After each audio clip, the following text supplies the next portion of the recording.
उधर ईरान के मीडिया के मुताबिक अजरबैजान के साथ खड़े तुर्की ने ईरान को धमकी दे डाली। दावा किया गया कि यूरोप तक अपनी पहुंच बनाए रखने के लिए ईरान अजरबैजान के कट्टर दुश्मन आर्मेनिया का समर्थन कर रहा है। इसीलिए कुछ दिन पहले जब आर्मेनिया ने अजरबैजान पर विवादित इलाके के करीब सैन्य तैनाती कर तनाव बढ़ाने का आरोप लगाया तो ईरान भड़क गया और उसने अजरबैजान को चेतावनी दे दी। ईरान के मीडिया के मुताबिक ईरान की चेतावनी का जवाब अजरबैजान के दोस्त तुर्की ने दिया और साफ कर दिया कि अगर ईरान ने अजरबैजान के खिलाफ कोई भी कदम उठाया तो तुर्की उस पर हमला करने से नहीं चूकेगा। असल में ईरान को डर है कि आर्मेनिया पर हमले की फिराक में बैठा अजरबैजान कहीं ज़ेंगिज़ुर कॉरिडोर पर कब्जा न कर ले। ऐसा होने पर ईरान का यूरोप से संपर्क टूट जाएगा, क्योंकि अजरबैजान की राजधानी बाकू से निकलने वाला ये कॉरिडोर उसके दक्षिणी हिस्से से होकर तुर्की के पूर्व में जाएगा। ये कॉरिडोर आर्मेनिया और ईरान के बॉर्डर से भी लगता है, जो तीनों देशों को यूरोप से जोड़ेगा।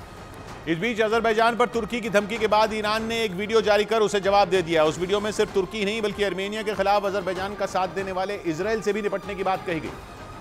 और ये वीडियो ईरान की सेना की ब्रांच IRGC यानी इस्लामिक रिवोल्यूशनरी गार्ड कोर की ओर से जारी किया गया, जिसमें आर्मेनिया और उसके पड़ोसी देशों का मैप नजर आया। IRGC ने आर्मेनिया की सुरक्षा की कसम खाते हुए उसकी सीमाओं को किसी भी हमले से बचाने का वादा किया। इसके साथ ही ईरान ने आर्मेनिया के कट्टर दुश्मन अजरबैजान के साथियों तुर्की और इजराइल को भी चेतावनी दे दी और साफ किया कि वो आर्मेनिया की ओर आंख उठाने वालों को किसी भी कीमत पर छोड़ेगा नहीं।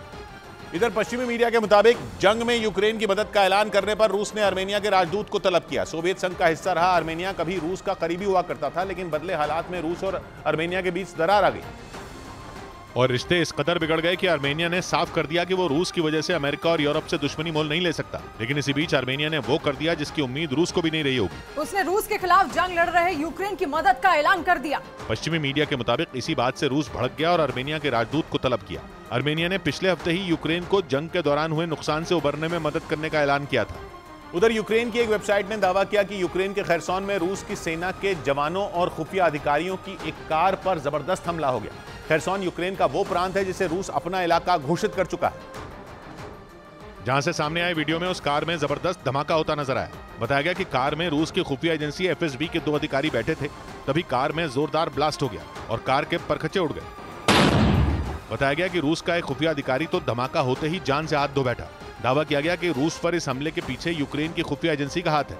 इस बीच पश्चिम एशिया के देश लेबनान के सबसे बड़े फिलिस्तीनी शरणार्थी कैंप में भड़की हिंसा में 4 लोगों की मौत हो गई। वहां शुक्रवार को 2 गुटों के बीच खूनी झड़प हुई और लेबनान के मीडिया के मुताबिक इस खूनी संघर्ष में 4 लोगों की मौत हो गई, जबकि करीब 15 से ज्यादा लोग घायल हो गए। जानकारी के मुताबिक वहां पर करीब महीना भर चले सीज फायर के बाद अचानक शुक्रवार को हिंसा भड़की और दोनों तरफ से इतनी गोलीबारी हुई कि वो पूरा कैंप आग के गोले में बदल गया। बताया गया कि इस गोलीबारी में न सिर्फ फिलिस्तीनी बल्कि लेबनान के कुछ लोग और उसकी सेना के 4 जवान भी घायल हो गए।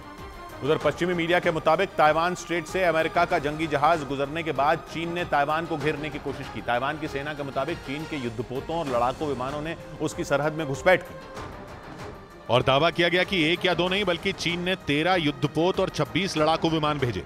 चीन और ताइवान के बीच जो समुद्री गलियारा है उसे ताइवान स्ट्रेट कहा जाता है और चीन इस इलाके में किसी भी देश का दखल बर्दाश्त नहीं करता। पश्चिमी मीडिया के मुताबिक इसीलिए अमेरिका ने उस इलाके में चीन को सबक सिखाने के लिए पिछले हफ्ते वहां अपने एक जंगी जहाज को भेजा था।